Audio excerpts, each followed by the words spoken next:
Live from New Delhi, you're watching DD India News Hour, India's voice to the world. I'm Abhishek Mahajan. Coming up in the next hour, India's Prime Minister Narendra Modi heads to Nigeria on first leg of his three-nation tour on Saturday. US President Joe Biden to meet Chinese counterpart Xi Jinping at APEC summit in Peru for third in-person talks. Israel strike hits Beirut's southern suburbs as Lebanese officials study US plan for ceasefire. Iran backs Lebanon in ceasefire talks. At least 10 infants dead after massive fire erupts in North India's Jhansi Medical College. President, Prime Minister expressed grief, pro-bordered. And in sports, India register its biggest ever win in terms of runs against South Africa to win the fourth T20 International by 135 runs, clinch series 3-1.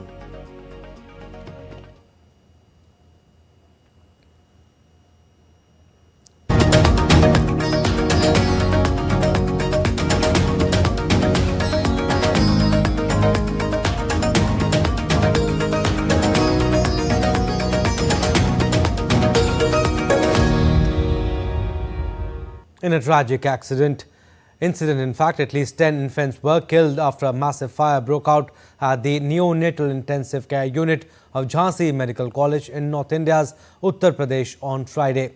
As per the officials, the prima facie cause of the fire is said to be due to a short circuit.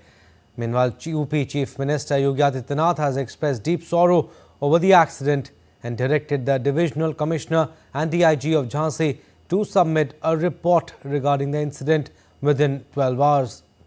On the instructions of the Chief Minister, assistance of ₹5 lakh each is being provided to the parents of the newborn babies who died untimely in the incident and ₹50,000 each to the families of the injured from the Chief Minister's Relief Fund.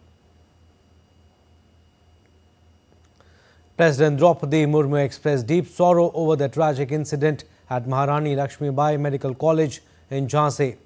Condoling the loss, she extended her heartfelt sympathies to the grieving families and hoped they find the strength to cope with such an unimaginable tragedy.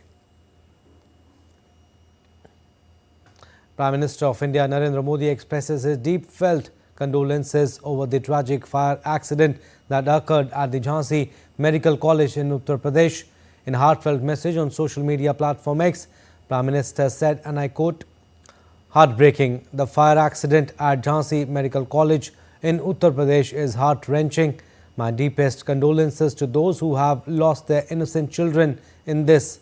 I pray to God to give them the strength to bear this immense loss.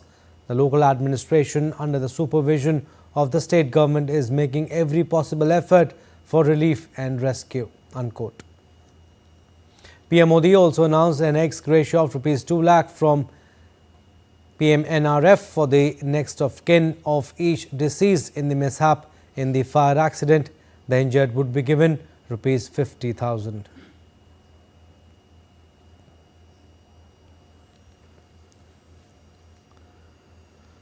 And India's Prime Minister Narendra Modi is visiting Nigeria from November 16 to 17. Prime Minister Modi is visiting the West African nation on the invitation of Nigerian President Bola Ahmed Tinubu. DD India's Vishal Barrister reports from Abuja. The billboards and the LEDs on the roads of Abuja glitter with a welcome message for Prime Minister Narendra Modi. The two countries have a long-standing relationship that spans over 6 decades. But this visit is quite significant as it would be followed by the G20 summit in Brazil later this month. On the initiative of India, Nigeria was invited as a guest country for the first time on the G20 platform in Delhi. When we had taken over the presidency of G20, our Prime Minister had invited Nigeria as a guest country. Given the very strong relationship that we have with them since 1958, we actually started our relationship with Nigeria 2 years before their independence. So that is the importance that we have been giving them, and the relationship has been nurtured very well. When we had invited them for G20, it was the first time that Nigeria came onto that platform, and they are very happy and they are very thankful to India for giving them this platform.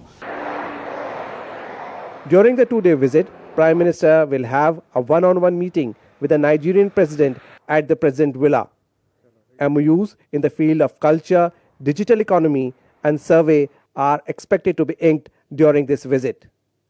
A community reception is also planned at Abuja with the Indian diaspora. Nigeria has a very strong Indian community presence, and people from every state will be joining the community reception. There is jubilation among Indian community, and they are coming from Lagos, Kano, Kaduna, everywhere, every part of Nigeria. They will be coming on 17th to listen to the Indian Prime Minister. Abuja is all decked up for the welcome of Prime Minister Narendra Modi, as you can see on this road that connects Hotel Hilton to the President Villa.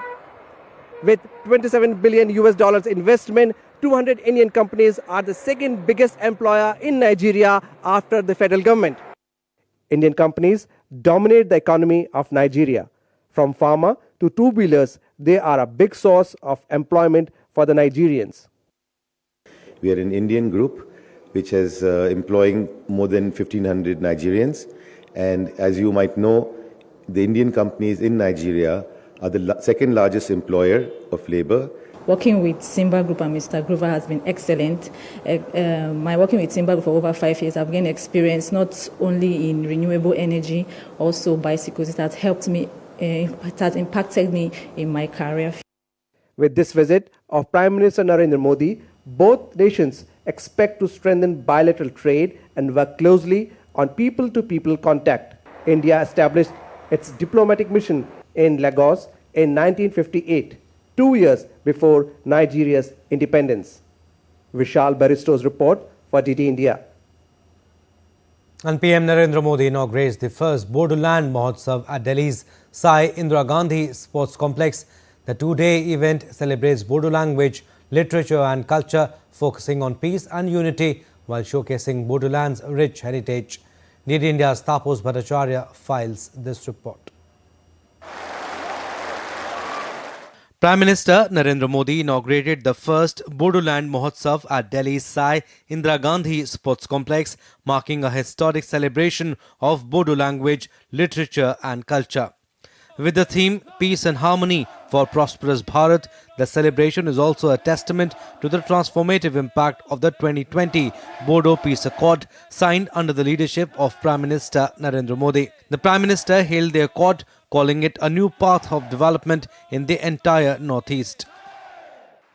आप पल भर सोचिए, कोई मां उसका इकलौता बेटा और उस मां ने बहुत लालन पालन से बड़ा किया हो बेटे को, और बेटा अन्य साथियों से मिलकर के हाथ में हथियार लेकर के मां को छोड़ करके जंगलों में भटकता हो, उसने जो राह चुनी है उसको पाने के लिए किसी की भी हत्या करने पर तुला हुआ हो, मां बेबस होकर के निराशा में दिन काट रही हो और एक दिन पता चले कि मां तेरा बेटा उन शस्त्रों को छोड़ करके अब तेरे पास वापिस आया है। आप कल्पना कीजिए उस दिन उस मां को कितना आनंद होगा। आज पिछले 4 साल से मैं वो ही आनंद की अनुभूति करता हूं।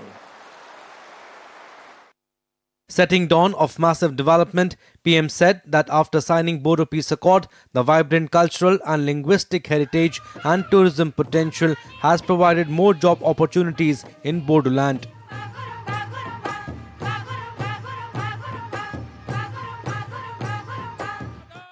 The mega event brings together indigenous Bodo communities from Bodoland, Assam, West Bengal, Nepal, setting a new phase of development by integrating communities, fostering harmony and building a vibrant, prosperous society. With Jaya Sinha, Tapas Bhattacharya's report, DD India. And ambassadors, high commissioners and heads of mission of 14 countries and their spouses, as well as a number of other diplomats on Friday, attended the Bali Jatra in Odisha's Cuttack. The foreign delegates received a grand welcome in the traditional way as they recreated the voyage to Bali by taking a boat ride along the Mahanadi River, celebrating Odisha's rich maritime history. As India marks a decade of Act East policy this year, the festival also attained an international profile by participation from ASEAN, BIMSTEC and Pacific Island countries, including the performances of their visiting cultural troops during the entire week. Bali Jatra, or Voyage to Bali, celebrates the rich maritime history of Odisha and commemorates India's historical and civilizational links with our Southeast Asia and wider Indo-Pacific that have evolved through the maritime journeys undertaken by the Indian seafarers over thousands of years. Weather updates now. The air quality in the national capital continues to remain a concern amongst the people as the AQI quality remains in severe zone, falling under the severe category and posing serious health threats including respiratory issues, eye irritation and increased risk of cardiovascular problems. Authorities urge residents to limit outdoor activities. The smog, primarily caused by vehicular emissions and stubble burning in neighbouring states, has sparked concerns over rising pollution issues among the residents. Let's take a look at other stories making news. Dev Diwali, also known as Diwali of Gods, is one of the grandest festivals celebrated in Varanasi, India.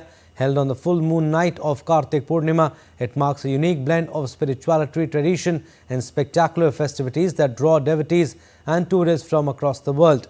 Priests wave massive oil lamps and offer prayers to the sacred river Ganga. The city transforms into a magical realm of light, music and spirituality, leaving visitors mesmerized and spiritually enriched.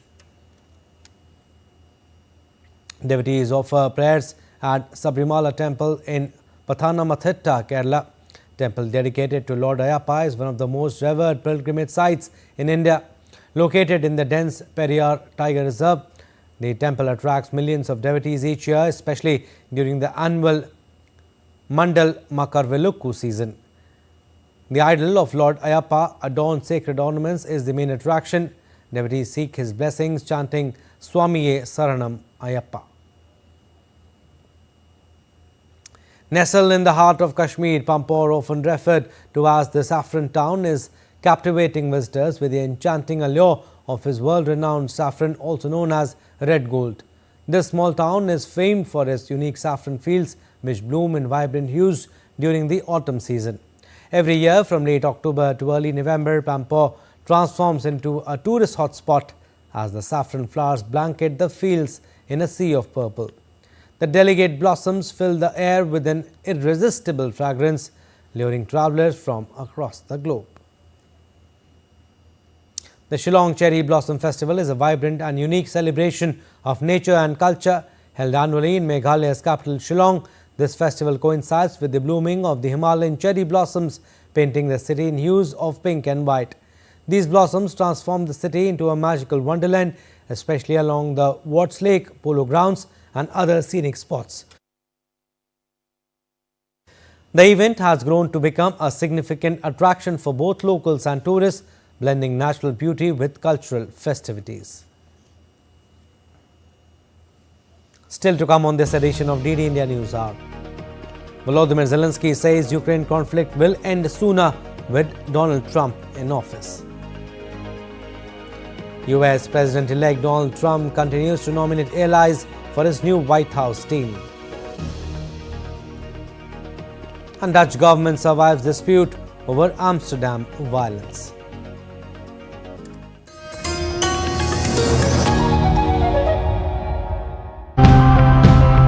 Our habitats are turning into concrete jungles, and that is concerning, but there is hope even in this grim reality. Our rivers are like lifelines. They are spaces for humans, for biodiversity, and yes, we have neglected them so far, but really that's an opportunity for us to restore them to their natural conditions. We now have species that can adapt by conserving the water they have instead of letting it evaporate and being easy to care for. We have always been farmers in my family. We used to do chemical farming with hybrid seed varieties, but now we have switched to organic farming with natural seeds. This embankment will be removed and the river will be widened to cover the grassland up to the wider flood embankments on both the Swiss and Austrian side.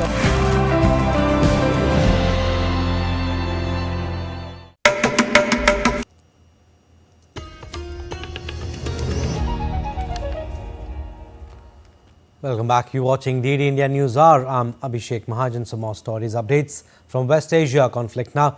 A series of heavy Israeli airstrikes struck the southern suburbs of Beirut on Friday for the fourth consecutive day as Lebanese officials studied a U.S. plan for a ceasefire. The Lebanese government is reviewing a U.S. truce proposal in the Israel-Hezbollah conflict nearly 2 months since cross-border clashes escalated. Ceasefire efforts spearheaded by the United States and France have so far failed to halt the hostilities between Israel and Hezbollah. U.S. Ambassador Lisa Johnson discussed a 13-point proposal with senior Lebanese officials on Thursday. Israel has yet to respond to the plan. If an agreement is reached, Washington and Paris would issue a joint statement followed by a 60-day truce during which Lebanon will redeploy troops in the southern border area near Israel. Meanwhile, Iran has expressed support for any decision made by Lebanon to secure a ceasefire with Israel. Ali Larijani, a senior advisor to Iran's Supreme Leader Ayatollah Ali Khamenei, met Lebanese officials in Beirut on Friday, the third high-profile Iranian solidarity visit since the Israel-Hezbollah conflict began in September. Speaking to media after meeting, Lebanese PM and Parliament Speaker Ali Larijani said Tehran wants to see an end to the conflict. He said Iran supports the Lebanese action under any circumstances. Now, German Chancellor Olaf Scholz initiated a phone call with Russian President Vladimir Putin on Friday, which reportedly lasted about an hour and revolved around different aspects of Russia-Ukraine conflict. Scholz urged Putin to pull his forces out of the Ukraine and begin talks with Kiev in the first phone call in nearly 2 years. The Kremlin confirmed the conversation. It said Putin had told Scholz any agreement to end the Russia-Ukraine conflict must take Russian security interests into account and reflect new territorial realities. The German Chancellor urged Russia to show willingness to enter talks with the aim of achieving a just and lasting peace. And the Kremlin's spokesman Dmitry Peskov said the phone call between Scholz and Putin was highly positive despite deep disagreements. This conversation took place on the initiative of the German side. The political will to learn Russia's position firsthand is something that cannot but cause satisfaction. But at the same time, there were quite detailed discussions, first of all on the Ukrainian theme, frank discussions as we have said in our statement. So of course there are quite deep disagreements, but the very fact of the dialogue is very positive. Meanwhile, Ukrainian President Volodymyr Zelensky said Scholz call with Putin would open Pandora's box by undermining efforts to isolate the Russian leader. Chancellor Scholz told me that he was going to call Putin. Olaf's call, in my opinion, is Pandora box. Now there may be other conversations, other calls, just a lot of words. And this is exactly what Putin has long wanted. It is extremely important for him to weaken his isolation of Russia and conduct talks as ordinary talks which won't have any result, the way he did it for decades. Further, Zelensky said the Russia-Ukraine conflict will end sooner than it otherwise would have done once Donald Trump becomes US President next year. He added that he had a constructive exchange with Trump during their telephone conversation after his victory in the US presidential election. Speaking at his Mar-a-Lago resort in Palm Beach in Florida, Trump said, "We are going to work very hard on Russia and Ukraine, and it's got to stop." And US President-elect Donald Trump continues to nominate allies for his new White House team. Trump on Friday announced the name of Caroline Leavitt as the latest addition to his cabinet to serve as the White House press secretary. Leavitt, who previously held the role of National Press Secretary for Trump's 2024 US presidential campaign, was also part of the Trump administration as the Assistant Press Secretary of the White House during his first tenure. All right, we'll come back to this story, but let's go across live to Hindustan Times Leadership Summit 2024. PM Modi will address the event.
Gandhi ji से बेहतर भला कौन हो सकता था।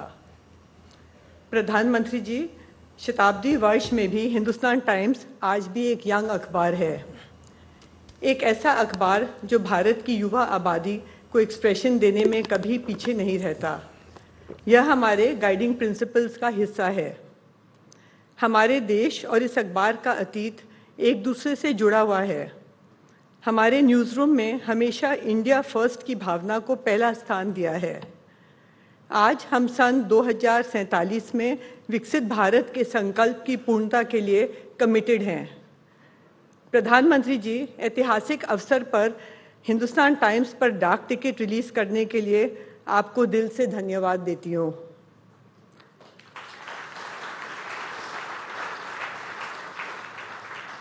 हमारी लंबी यात्रा का यह एक माइलस्टोन है। हम अमृत काल से शताब्दी काल की ओर बढ़ते भारत के साथ कदम ताल करने के लिए दृढ़ संकल्प हैं। प्रधानमंत्री जी, आपने शताब्दी काल की बिल्कुल परफेक्ट व्याख्या की है। आत्मनिर्भर भारत, विकसित भारत और विश्व गुरु भारत। समय के साथ बहुत कुछ बदला है, पर अगर कुछ कायम है तो वह है सर्वश्रेष्ठ पत्रकारिता के प्रति हमारा कमिटमेंट। मैं यहाँ एक उदाहरण देना चाहूँगी। सन 1941 में महात्मा गांधी के पुत्र देवदास गांधी हमारे संपादक थे। वे हिंदुस्तान टाइम्स के सबसे लंबे समय तक संपादक भी रहे। एक आलेख के सिलसिले में उन पर मुकदमा चला। कोर्ट ने आदेश दिया कि या तो वो जुर्माना अदा करें अथवा जेल जाएं। उन्होंने सिर्फ इसलिए जेल जाना कबूल किया क्योंकि उस रिपोर्ट को लिखने वाले कॉरेस्पॉन्डेंट को जज ने जुर्माने का विकल्प नहीं दिया था। उसे हर हाल में जेल जाना था और संपादक के नाते देवदास गांधी उसका साथ नहीं छोड़ना चाहते थे। इस विरासत को हमने आज तक संजो रखा है। प्रधानमंत्री जी, निजी तौर पर मेरे लिए ये बेहद भावुक क्षण है क्योंकि हिंदुस्तान टाइम्स हमेशा हमारे परिवार के लिए बहुत खास रहा है। मेरे दादा जीडी बिड़ला ने महात्मा गांधी के आग्रह पर हिंदुस्तान टाइम्स की जिम्मेदारी संभाली थी। वे गांधी जी के करीबी सहयोगी थे। गांधी जी दिल्ली में हमारे आवास पर ही ठहरते थे। ये अखबार जीडी बिड़ला के लिए न केवल राष्ट्र की आवाज़ था, बल्कि ऐसा धर्मयुद्ध था जो संकट के समय में पूरे देश को एकजुट रखने में सेतु की भूमिका अदा करता था। जब मेरे पिता के बिड़ला ने हिंदुस्तान टाइम्स का दायित्व संभाला, तब भी यही सोच कायम रही।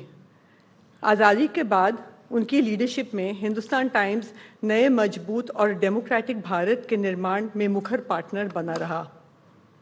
हम आज भी हिंदुस्तान टाइम्स को देश की आवाज़ के रूप में देखते हैं। इस मिलेनियम में कदम रखने के साथ हमारी कंपनी ने खुद को बदला है। हम अपने कारोबार में विविधता ला रहे हैं। हमने एफएम रेडियो स्टेशन, देश के सबसे प्रतिष्ठित बिजनेस पेपर और वेबसाइट मिंट और लाइव मिंट के साथ कई डिजिटल और फिजिकल इनिशिएटिव्स लॉन्च किए हैं। यहाँ हमारा हिंदी दैनिक हिंदुस्तान का जिक्र जरूरी है। अपने प्रकाशन के 88 वर्ष में हिंदुस्तान 5 हिंदी भाषी राज्यों की विशाल आबादी के हितों की रक्षा के लिए प्रतिबद्ध है।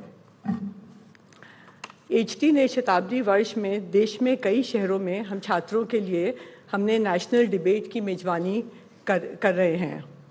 इस मौके पर हमने एक फोटोग्राफी प्रतियोगिता भी शुरू की है। इसमें बड़ी संख्या से लोग के देश अलग अलग हिस्सों को एक्सप्लोर करते हुए अपने द्वारा खींची गई तस्वीरें भेज रहे हैं। ये बेहतरीन सुझाव खुद प्रधानमंत्री जी की ही देन है। हम पत्रकारिता के क्षेत्र में छात्रों के लिए फेलोशिप भी घोषित करने जा रहे हैं।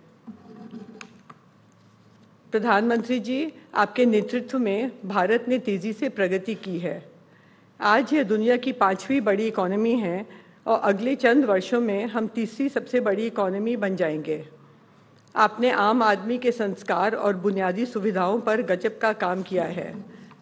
रूरल ज्योग्राफीज़ में महिलाओं के एम्पावरमेंट के साथ इंफ्रा डेवलपमेंट में जमकर काम हुआ है।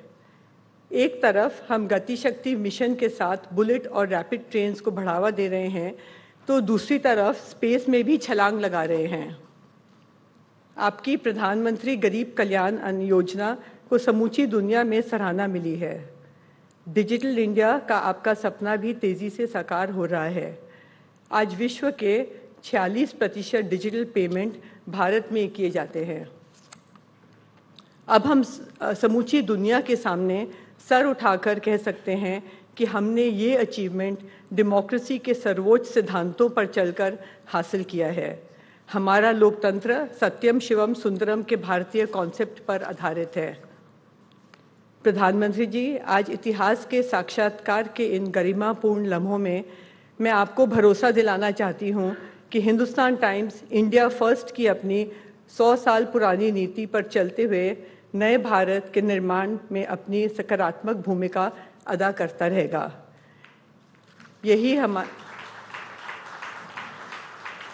हमारा ध्येय है और यही धर्म भी। धन्यवाद। जय Hind.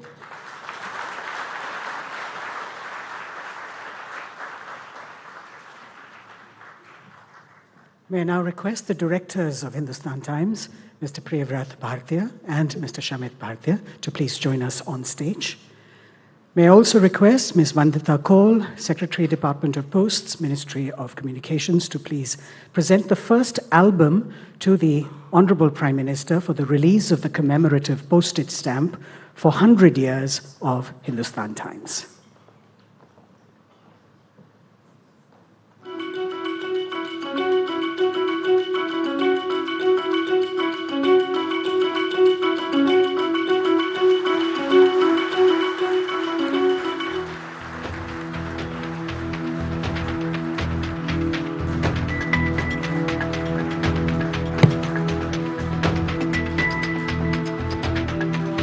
Thank you. Please take your seats. Ma'am, please take your seat.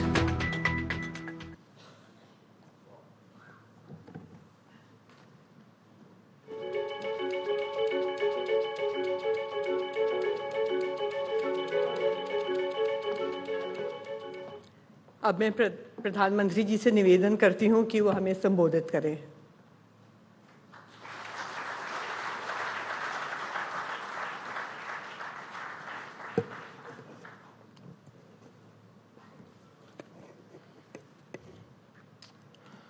आप सबको नमस्कार। 100 साल पहले हिंदुस्तान टाइम्स का उद्घाटन पूज्य बापू ने किया था। वे गुजराती भाषी थे और 100 साल के बाद एक दूसरे गुजराती को आपने बुला लिया।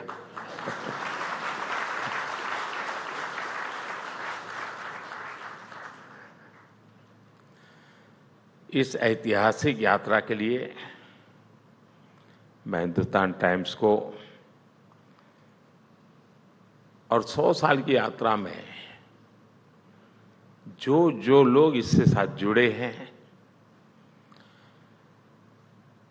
जिन जिन लोगों ने खाद पानी का काम किया है, संघर्ष किया है, संकट झेले हैं,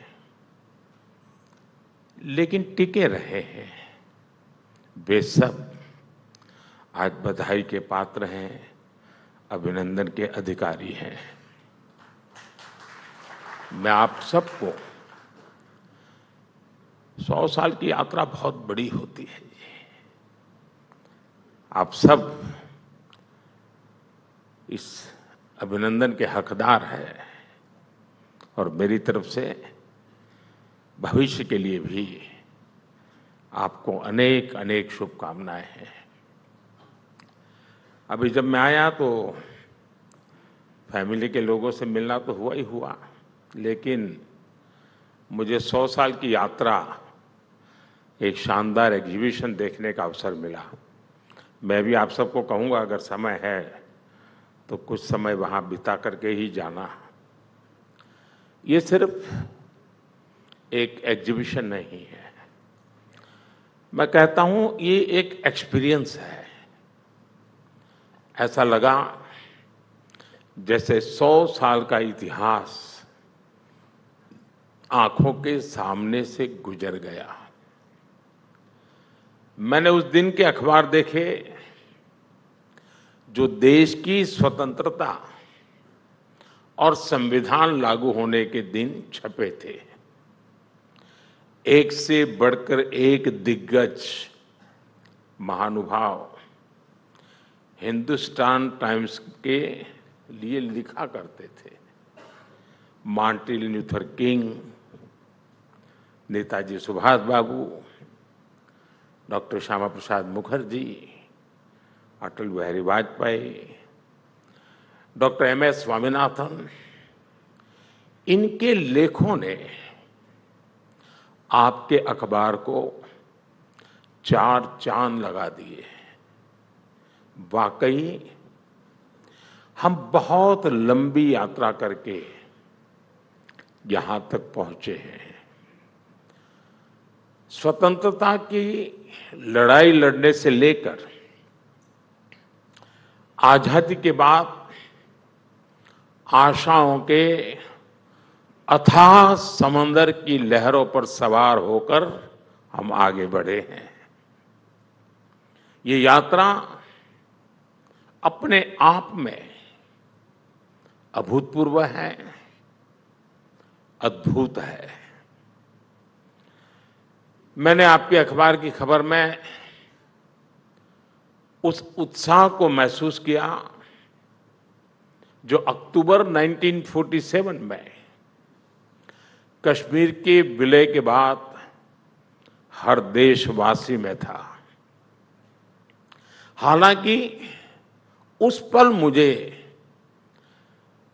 इसका भी एहसास हुआ कि कैसे अनिर्णय की स्थितियों ने 7 दशक तक कश्मीर को हिंसा में घेर के रखा। आज आपके अखबार में जम्मू कश्मीर में हुई रिकॉर्ड वोटिंग जैसी खबरें छपती है। ये कॉन्ट्रास्ट है। एक और न्यूज़पेपर, प्रिंट, एक प्रकार से नजर हर एक की जाएगी, वहां आपकी नजर टिकेगी। उसमें एक तरफ असम को अशांत क्षेत्र घोषित करने की खबर थी, तो दूसरी ओर अटल जी द्वारा बीजेपी की नींव रखे जाने का समाचार था।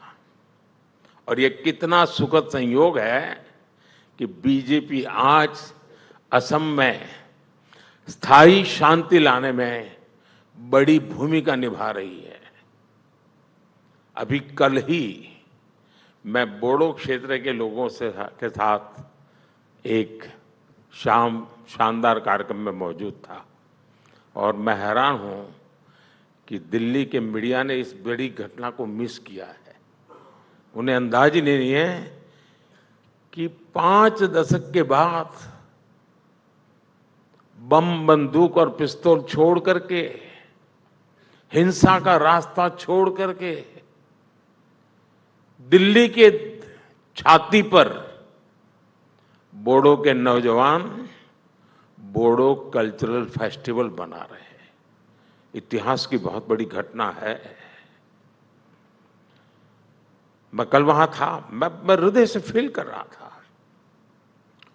बोडो शांति समझौते कारण इन लोगों का जीवन बदल गया है। एग्जीबिशन के दौरान 26/11 के मुंबई हमले की रिपोर्ट्स पर भी मेरी नजर गई। ये वो समय था जब पड़ोसी देश की आतंकवादी हरकतों की वजह से हमारे लोग अपने घर और शहरों में भी असुरक्षित रहते थे। लेकिन अब स्थितियां बदल गई हैं। अब वहां के आतंकवादी ही अपने घर में सुरक्षित नहीं है। साथियों, हिंदुस्तान टाइम्स ने अपने 100 साल में 25 साल गुलामी के देखे हैं और 75 साल आजादी के देखे हैं। इन 100 वर्षों में जिस शक्ति ने भारत का भाग्य बनाया है, भारत को दिशा दिखाई है, वो है भारत के सामान्य मानवी की सूझबूझ, भारत के सामान्य मानवी का सामर्थ्य। भारत के सामान्य नागरिक के इस सामर्थ्य को पहचानने में बड़े बड़े जानकारों से अक्सर गलतियां हुई है। अंग्रेज जब भारत छोड़कर जा रहे थे तो ये कहा गया कि ये देश बिखर जाएगा, टूट जाएगा, इसका कोई भविष्य नहीं है। जब इमरजेंसी लगी तो कुछ लोगों ने मान लिया था कि अब तो इमरजेंसी हमेशा ही लगी रहेगी, अब लोकतंत्र गया। कुछ लोगों ने, कुछ संस्थानों ने इमरजेंसी थोपने वालों की ही शरण ले ली थी। लेकिन तब भी भारत का नागरिक उठ खड़ा हुआ और इमरजेंसी को उखाड़ फेंकने में बहुत ज्यादा समय नहीं लगा। आप याद कीजिए, जब कोरोना का मुश्किल समय आया तो दुनिया को लगता था कि भारत पूरे विश्व समुदाय के लिए बहुत बड़ा बोझ बन जाएगा। लेकिन भारत के नागरिकों ने कोरोना के खिलाफ एक मजबूत लड़ाई लड़कर के दिखाई। साथियों, आपको 90 के दशक का वो दौर भी याद होगा जब भारत में 10 साल में 5 चुनाव हुए थे। इतने बड़े देश में 10 साल में 5 चुनाव, देश में कितनी अस्थिरता थी। जानकारों ने, अखबारों में लिखने वालों ने भविष्यवाणी कर दी थी कि अब भारत को ऐसे ही गुजारा करना है, हिंदुस्तान में सब ऐसे ही चलने वाला है। लेकिन भारत के नागरिकों ने फिर से ऐसे जानकारों को गलत सिद्ध किया। आज दुनिया में चारों तरफ अनसर्टेनिटी की, इंस्टेबिलिटी की चर्चा भी है और दिखता भी है। दुनिया के अनेक देश ऐसे हैं जहां पर हर चुनाव में सरकारें बदल रही है। वहीं भारत में लोगों ने तीसरी बार हमारी सरकार को चुना है। साथियों, आप में से अनेक साथियों ने लंबे समय तक भारत की पॉलिटिक्स और पॉलिसीज को ट्रैक किया है। पहले हम एक फ्रेज अक्सर सुना करते थे, good economics is bad politics. Expert कहे जाने वाले लोग इसे खूब बढ़ावा देते थे, लेकिन इससे पहले की सरकारों को हाथ पर हाथ रखकर बैठे रहने का बहाना मिल जाता था।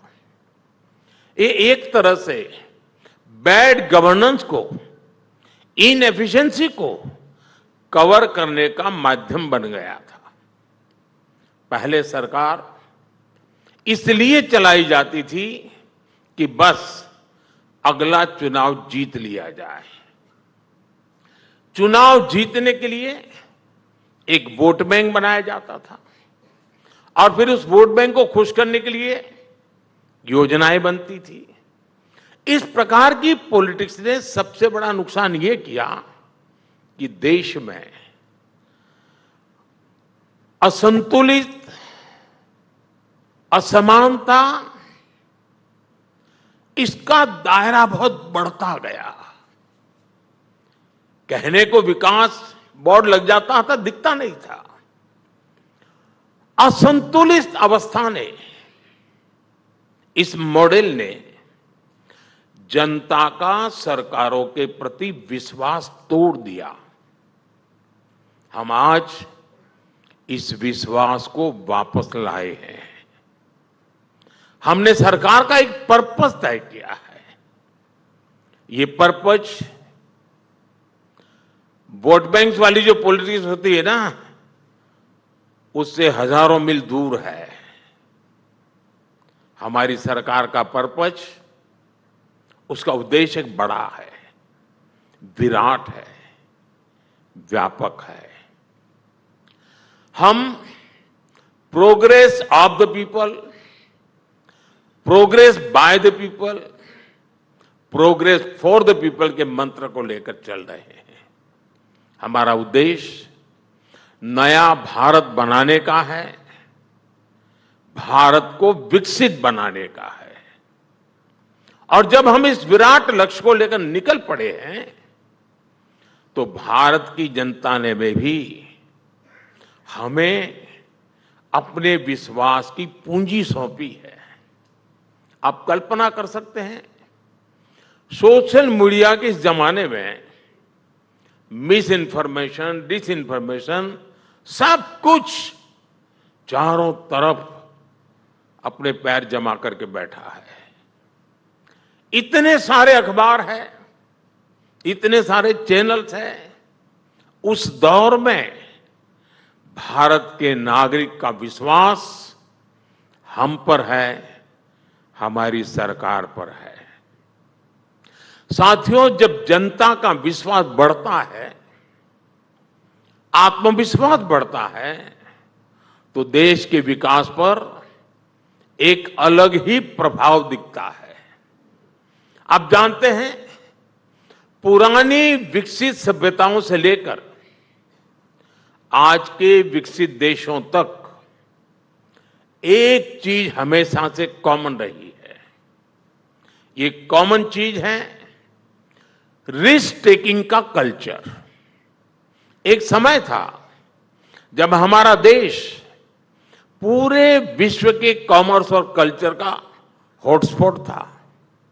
हमारे मर्चेंट्स और सेलर्स एक तरफ साउथ ईस्ट एशिया के साथ काम कर रहे थे, तो दूसरी ओर अरब, अफ्रीका और रोमन एम्पायर से भी उनका गहरा नाता जुड़ता था। उस समय के लोगों ने रिस्क लिया और इसलिए भारत के प्रोडक्ट्स और सर्विसेज सागर के दूसरे छोर तक पहुंच पाए। आजादी के बाद हमें रिस्क टेकिंग के इस कल्चर को और आगे बढ़ाना था, लेकिन आजादी के बाद की सरकारों ने तब के नागरिकों को वो हौसला ही नहीं दिया।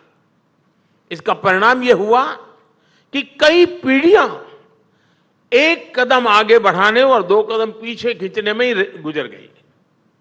अब बीते 10 सालों में देश में जो परिवर्तन आए हैं, उन्होंने भारत के नागरिकों में रिस्क टेकिंग कल्चर को फिर से नई ऊर्जा दी है। आज हमारा युवा हर क्षेत्र में रिस्क टेकर बनकर उभर रहा है। कभी एक कंपनी शुरू करना रिस्क माना जाता था। 10 साल पहले तक मुश्किल से किसी स्टार्टअप का नाम सुनते थे। आज देश में रजिस्टर्ड स्टार्टअप की संख्या 1.25 लाख से ज्यादा हो गई है। एक जमाना था कि खेलों में, और खेलों को प्रोफेशन के रूप में अपनाने में भी रिस्क था, लेकिन आज हमारे छोटे शहरों के नौजवान भी ये रिस्क उठाकर दुनिया में देश का नाम रोशन कर रहे हैं। आप सेल्फ हेल्प ग्रुप से जुड़ी महिलाओं का भी उदाहरण लीजिए। आज देश में करीब 10 करोड़ लखपति दीदी बनी है। ये गांव-गांव में उद्यमी बनकर अपना कोई बिजनेस चला रही है। मुझे कुछ समय पहले एक ग्रामीण महिला से संवाद करने का अवसर आया।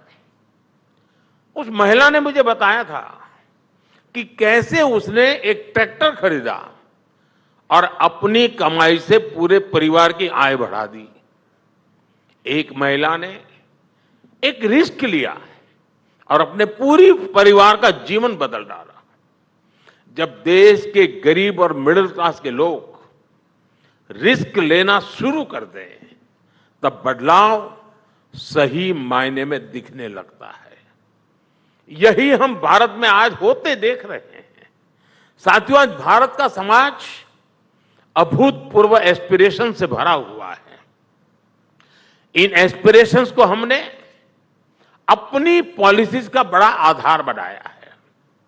हमारी सरकार ने देशवासियों को एक बहुत यूनिक कॉम्बिनेशन दिया है।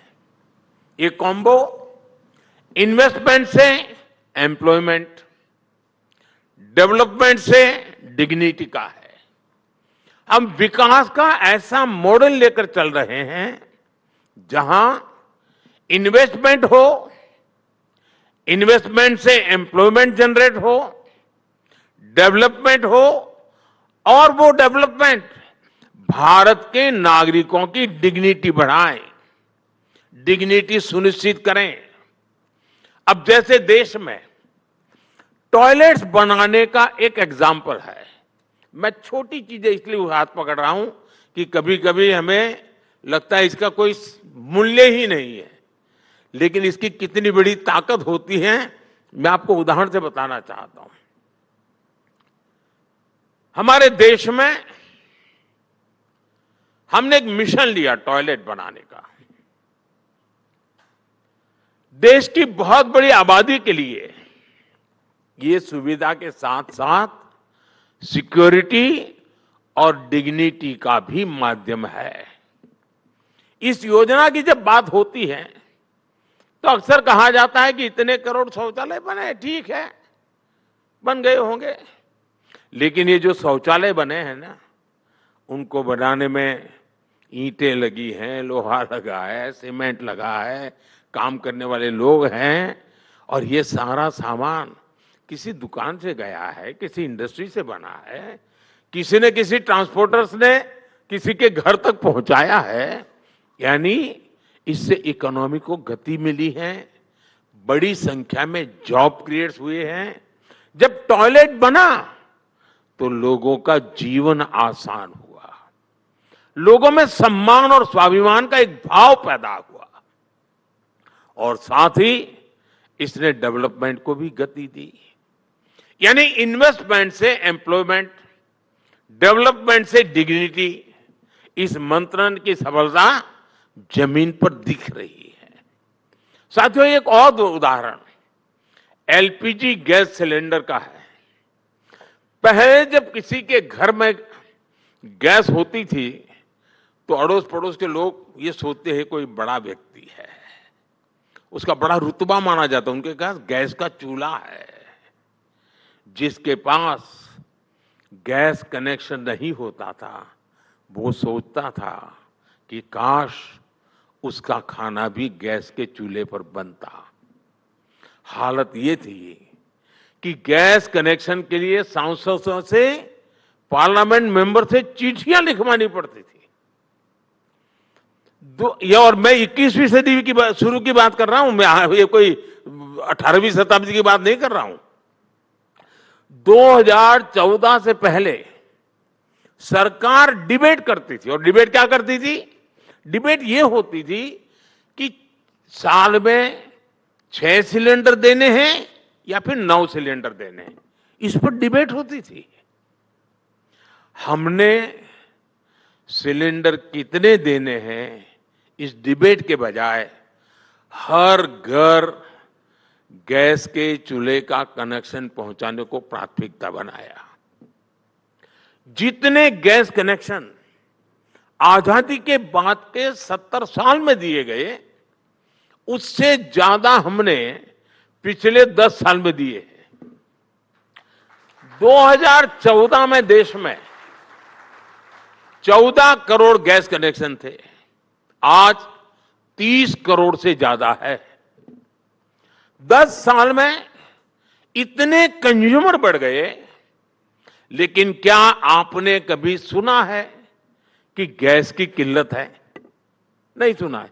हिंदुस्तान टाइम्स में छपा है कभी? नहीं छपा है। हुआ ही नहीं तो छपेगा कैसे? ये इसलिए नहीं सुनाई देता क्योंकि हमने एक सपोर्टिंग इंफ्रास्ट्रक्चर बनाया, उस पर इन्वेस्ट किया। हमने जगह जगह बॉटलिंग प्लांट लगवाए, डिस्ट्रीब्यूशन सेंटर बनाए, बॉटलिंग से लेकर सिलेंडर की डिलीवरी तक, इससे हर जगह रोजगार का निर्माण हुआ। साथियों, मैं आपको ऐसे कितने ही उदाहरण दे सकता हूं। मोबाइल फोन का उदाहरण है, रुपे कार्ड का उदाहरण है। पहले डेबिट क्रेडिट कार्ड रखना कुछ लोगों को एक अलग गर्व महसूस करवाता था। जेब में से ऐसे निकालता था और लोग देखते थे, और गरीब उसी कार्ड को देखकर सोचता था, काश कभी मेरी जेब में भी। लेकिन रुपे कार्ड आया और आज मेरे देश के गरीब की जेब में भी क्रेडिट डेबिट कार्ड मौजूद है दोस्तों। और उसी पल वो उसको बराबरी महसूस करता है, उसका सेल्फ रिस्पेक्ट बढ़ जाता है। आज गरीब से गरीब ऑनलाइन ट्रांजैक्शन करता है।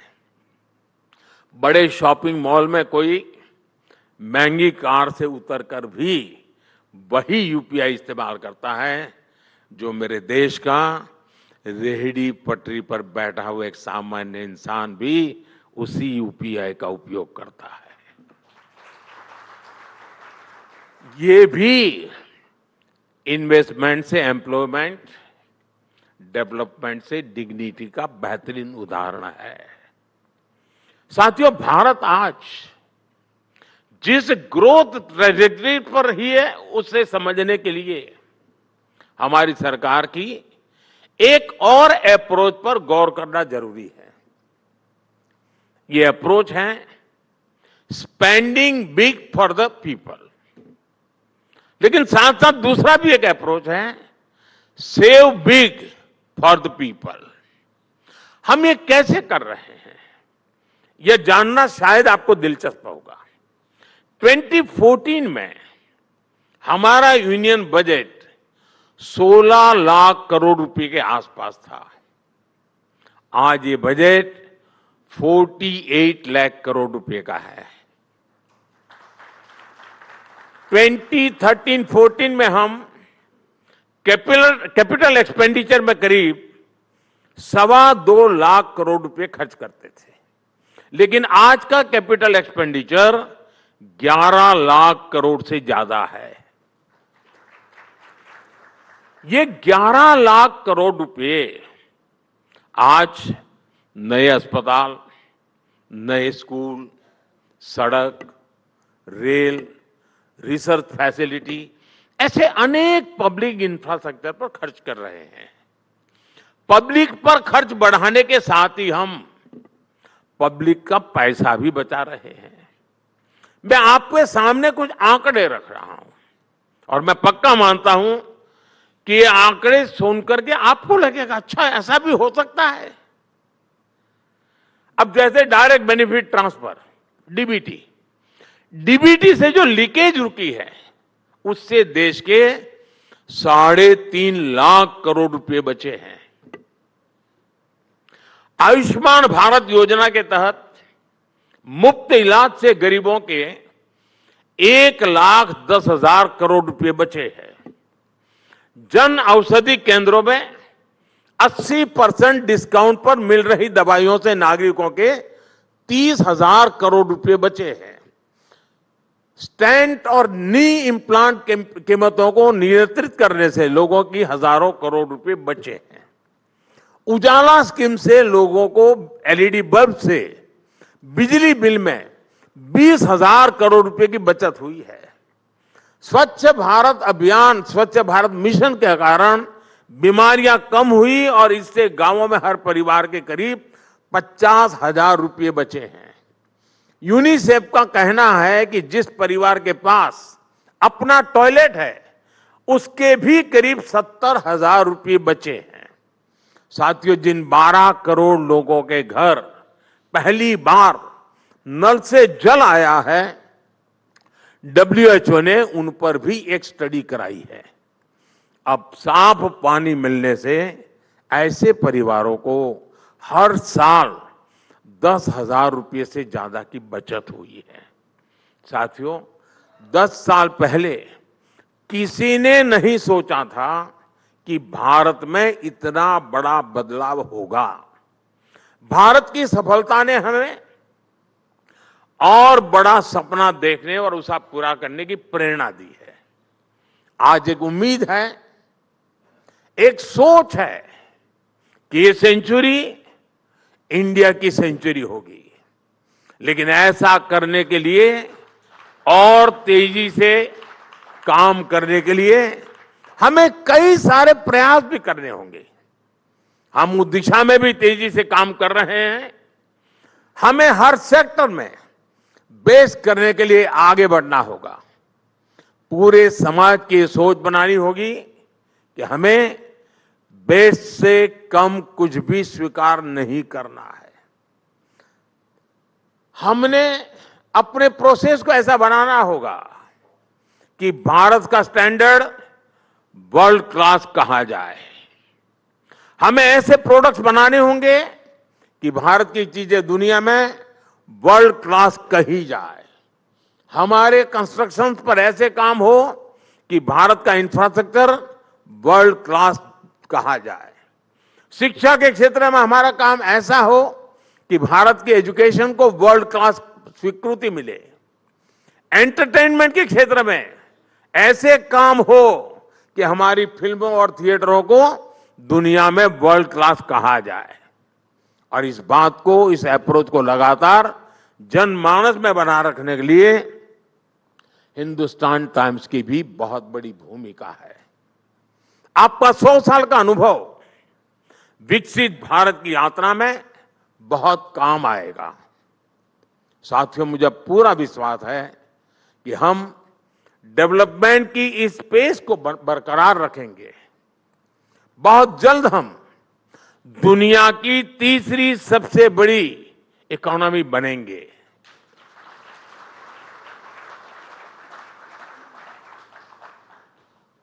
और भारत जब शताब्दी मनाएगा आजादी की, भारत की आजादी के 100 साल होंगे, तब आप भी करीब करीब 125 साल के हो जाएंगे। और तब हिंदुस्तान टाइम्स लिखता होगा कि विकसित भारत का ये शानदार अखबार है। इस यात्रा के आप भी साक्षी बनेंगे। लेकिन जब मैं आपके बीच आया हूं तो कुछ काम भी आपको बताना चाहता हूं, और ये भरत जी आपकी जिम्मेवारी रहेगी। देखिए, हमारे यहां बड़े बड़े साहित्यकारों के रचनाओं पर पीएचडी होती है, अलग अलग शोध पर पीएचडी होती है। शशि जी, क्या कोई हिंदुस्तान टाइम्स के 100 साल उस पर ही पीएचडी करें। ये बहुत बड़ी सेवा होगी। उससे रिसर्च होगा, यानी एक ऐसी चीज निकल करके आएगी जो हमारे देश की पत्रकारिता की जो जर्नी है, और उसने दोनों कालखंड देखे हैं, गुलामी का कालखंड भी देखा है, आजादी का भी देखा है।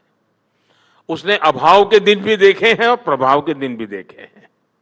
मैं समझता हूं एक बहुत बड़ी सेवा हो सकती है। और बिरला परिवार तो पहले से चैरिटी में विश्वास करने वाला परिवार रहा है। क्यों न किस यूनिवर्सिटीज में, हिंदुस्तान में भी और हिंदुस्तान के बाहर भी, हिंदुस्तान टाइम्स की चेयर हो, और जो भारत को वैश्विक संदर्भ में उसकी सही पहचान के लिए रिसर्च के काम करवाती हो। एक अखबार अपने आप में बहुत बड़ा काम है जो आपने किया है, लेकिन आपके पास इतनी बड़ी पूंजी है। 100 साल में आपने जो इज्जत कमाई है, जो विश्वास कमाया है, वो शायद आने वाली पीढ़ियों के लिए हिंदुस्तान टाइम्स के दायरे से बाहर निकल करके भी उपयोगी हो सकता है। मुझे पूरा विश्वास है कि आप इस 100 वर्ष सेमिनार तक सीमित नहीं रहेंगे, इसको आगे बढ़ाएंगे। दूसरा, मैंने जो एग्जीबिशन देखा वाकई वो प्रभावित करने वाला है। क्या आप इसका एक डिजिटल वर्जन और बहुत अच्छी कमेंट्री के साथ, और वे हमारे देश के सभी स्कूल के बच्चों तक पहुंचा सकते हैं?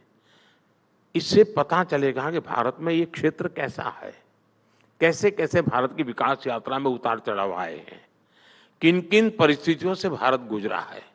ये बहुत जरूरी होता है। और मैं मानता हूं कि आपने इतनी मेहनत तो की है, इसका एक डिजिटल वर्जन बना करके आप देश की हर स्कूल में पहुंचा सकते हैं, तो बच्चों के लिए भी एक बड़ा आकर्षण का केंद्र बनेगा। साथियों, 100 साल बहुत बड़ी बात होती है जी। मैं इन दिनों थोड़े अलग कामों में जरा ज्यादा व्यस्त हूं, लेकिन एक ऐसा अवसर था कि मैं छोड़ना नहीं चाहता था, मैं खुद आना चाहता था, क्योंकि 100 साल की यात्रा अपने आप में एक बहुत बड़ी उपलब्धि होती है। और इसलिए मैं आपको, आपके पूरे साथियों को, सबको हृदय से बहुत बहुत बधाई देता हूं। धन्यवाद जी।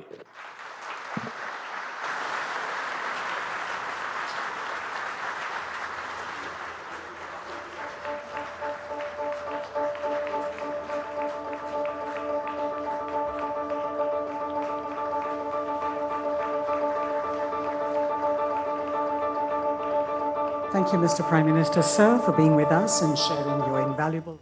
All right, we were getting you these live visuals from Hindustan Times Leadership Summit 2024. I'll tell you the gist. During the Prime Minister address, he said that all those associated with Hindustan Times' 100-year journey deserve congratulations and are worthy of appreciation. He spoke about the edition in October 1947 about Kashmir issue, saying now elections are happening in J&K. What a great contrast this is and how time has changed. He also spoke about Assam and how BJP government has made all efforts to bring peace and stability to this part of the nation. He also spoke about Bodo Festival, focusing on peace and unity. Prime Minister Modi said that he saw the reports of 26/11 Mumbai terror attack. He remarked that during that time, terrorism had made people feel unsafe in India's cities. However, times have changed now, and now terrorists are the ones who feel unsafe in their own homes. He also spoke about the emergency in 1975, COVID times also, that how India fought through the adversities, and these are those times when there is a lot of uncertainty in the world. He said new governments are coming after every tenure in the world, but in India, people have elected us for the third straight time. He said progress of the people, by the people and for the people is the aim of this government, and we are looking to make India a developed nation. He said he spoke about startups too. He said today we have 1.25 lakh startups in India, and this was possible because the government encouraged people to take risk. And look at the sports sector. He said this has been possible because of the risk that the government has encouraged, and the society of India today is filled with aspirations, and our government is giving a unique combo from investment to employment. We had taken up a mission of making toilets for the people of India, and along with security, it provided dignity to the people. And he gave the example of LPG also and said we have distributed more of LPG connection in the last 10 years than it was done in the last 70 years. He also spoke about the digital payment, RuPay card, credit cards, and because of RuPay card, he said poor people of India have got debit card in their pockets. He also spoke about the health sector to price of stunts and knee implant surgeries. And in the end, he said that this century will be India's century, but we need to work hard, need to work on the process that our standard is called world class in any sector, be it education, cinema, in every field. And soon, he said, will be world's third largest economy. So this was primarily the gist of what Prime Minister Narendra Modi said, and we'll have a detailed story in our subsequent bulletins. All right, that's all we have in this edition of DD India News Hour, but do let us know your thoughts on the news of the day. For those on the go, you can get all the latest news and updates from India and across the world on DD India mobile app. The app is available on both Android and iOS. Scan the QR code on the screen to download now, and we'll be back with more news as it breaks here on DD India. I'm Abhishek from All of us here in Delhi. Thanks for watching DD India News Hour.